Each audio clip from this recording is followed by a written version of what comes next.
விருச்சிக ராசிக்கு இன்றைக்கி எப்படி இருக்கும் அப்படின்னு பார்த்தீங்கன்னா, ராசியை சனி பகவான் பார்க்குறார்.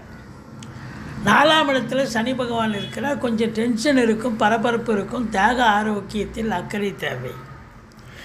இருந்த போதிலும் பணம் பல வகையில் இருந்து பையை நிரப்பும். கொடுக்கல் வாங்கல் சிறப்பாக இருக்கும். திருமண வயதில் இருக்கும் ஆண் பெண் இருப்பாளருக்கும் திருமணம் கைகூடி வரும்.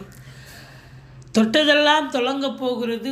கலைத்துறையில் வேலை பார்க்கக்கூடியவர்களுக்கு ஒரு பொக்கிஷமான ஒரு நாள். ஒரு சிலருக்கு இந்த பரிசுகள் வாங்கக்கூடிய ஒரு அமைப்பு இருக்கும், அவார்டு வாங்கக்கூடிய ஒரு நிலை. மற்றபடி பிள்ளைகளுக்கும் உங்களுக்கும் கருத்து வேறுபாடு வந்த போதிலும் பிள்ளைகளுடைய கல்வி மிகச் சிறப்பாக இருக்கும். எதிரிகள் ஓடி ஒளிவார்கள். கடன் சுமை படிப்படியாக குறையும். மொத்தத்தில் தொழில் உத்தியோகம் சிறந்து விளங்கப் போகிறது. நல்ல அதிகப்படியான லாபத்தை பார்த்து அதுக்கு தகுந்த மாதிரி செலவினங்களும் ஏற்படும். சுப செலவுகள் ஏற்படும். ஒரு சிலர் கடன் காட்சிகள்